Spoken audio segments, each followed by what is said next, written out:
राधे राधे गुरुदेव। गुरुदेव आपके चरणों में नमन।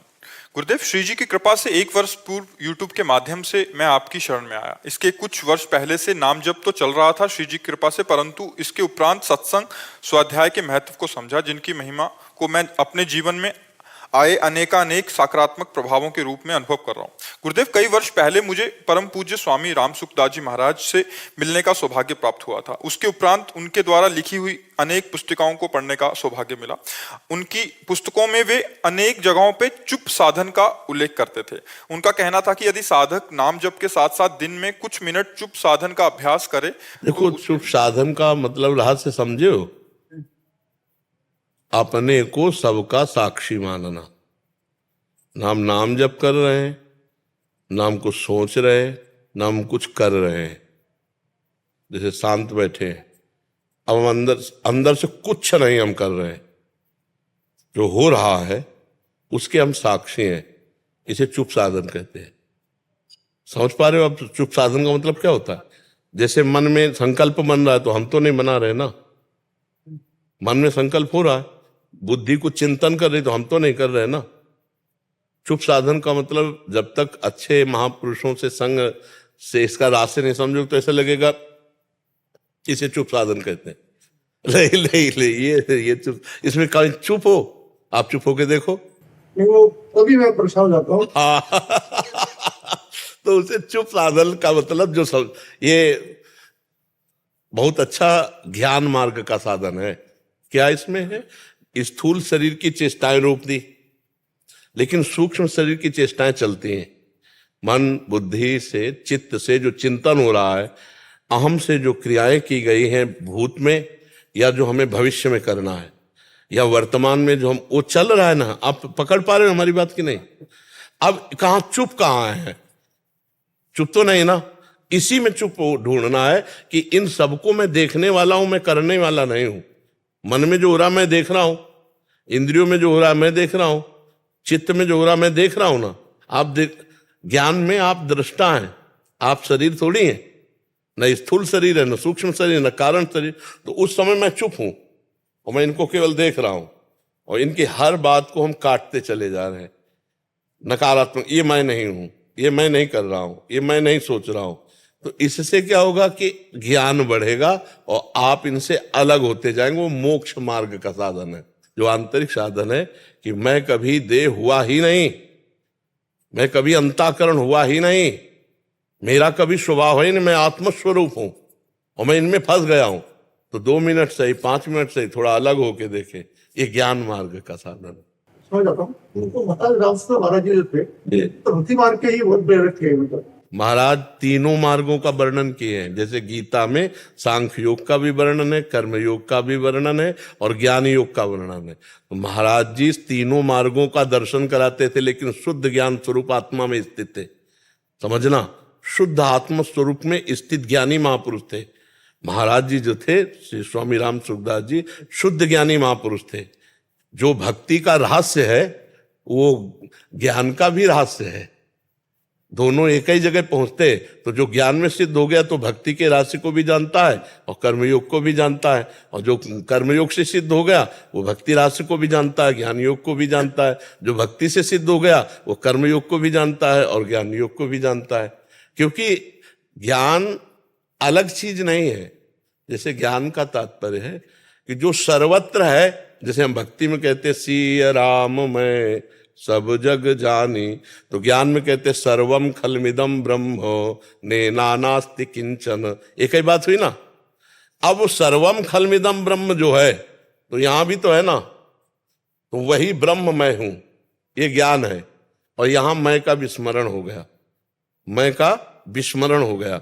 ब्रह्म नहीं, माया नहीं, नहीं जीव नहीं काल, अपनी हूं सुदिना रही, एक रहे हो नंदलाल।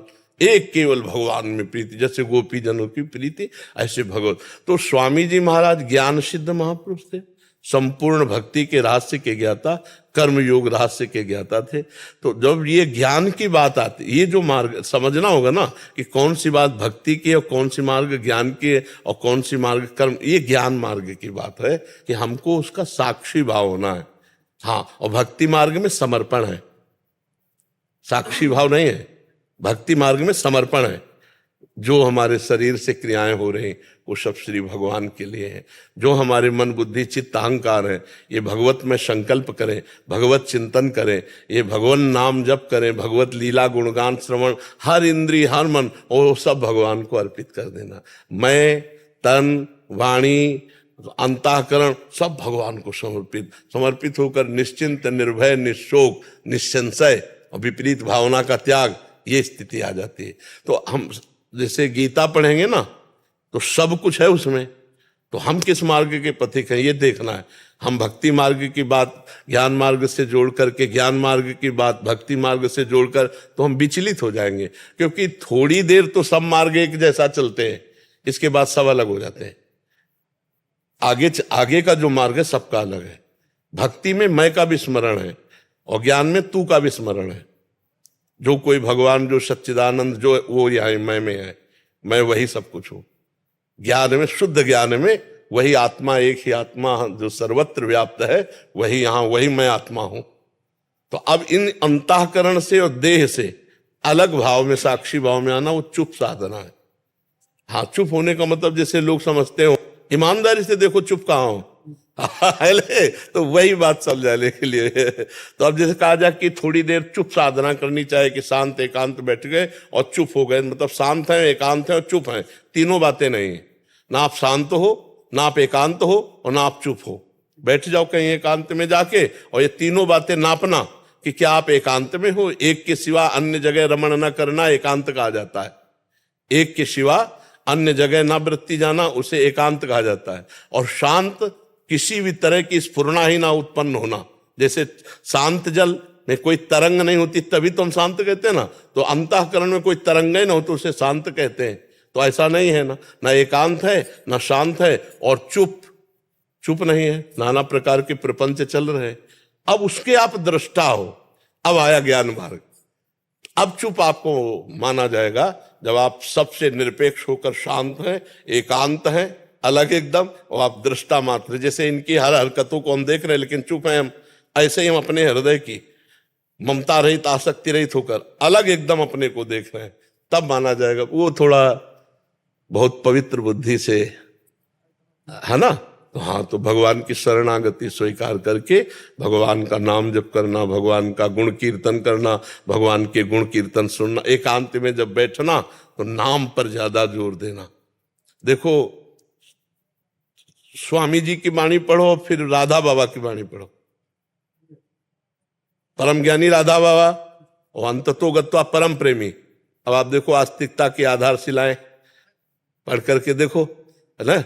और सत्संग के बिखरे मोती भाई जी महाराज की पढ़ के देखो। भाई जी महाराज, ये दोनों महापुरुष जो है, राधा बाबा और भाई जी, ये प्रेम मार्ग के भाव सिद्ध महापुरुष है। और स्वामी जी भक्ति कर्मयोग इन सबको प्रकट किए भाव, लेकिन सिद्ध हैं ज्ञान में। स्वामी राम सुखदास जी महाराज ज्ञान सिद्ध महापुरुष हैं, जो आत्मबोध प्राप्त है, संन्यास धर्म के अनुसार आत्मबोध प्राप्त है। तो आत्मबोध प्राप्त होते हुए जैसे उड़िया बाबा भगवान की कथाएं सुन रहे, नाम कीर्तन हो रहा, हरि बाबा जहां नाम कीर्तन करते वहीं उड़िया बाबा होते। पर उड़िया बाबा भक्ति का प्रकाश कर रहे हैं लेकिन सिद्ध हैं ज्ञान मार्ग के। हरि बाबा उड़िया बाबा का संग कर रहे हैं पर सिद्ध है प्रेम मार्ग के।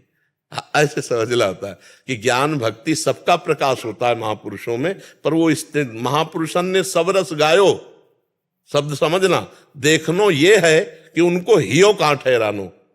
वो हृदय उनका, तो हृदय स्वरूप बोध में था। हृदय स्वामी जी का आत्मबोध में था, ब्रह्म बोध संपन्न महापुरुष।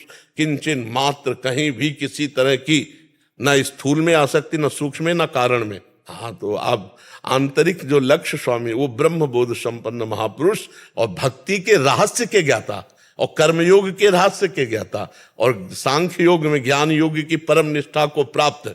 और अब महापुरुष जन जानते हैं ना जगत का कल्याण कैसे होगा, भगवान की परम भक्ति से, उसी से शुद्ध ज्ञान भी होगा। इसीलिए उन्होंने कहा कि बहुत वर्ष अनुभव करने के बाद लगा कि गीता का मुख्य उपदेश भक्ति ही है।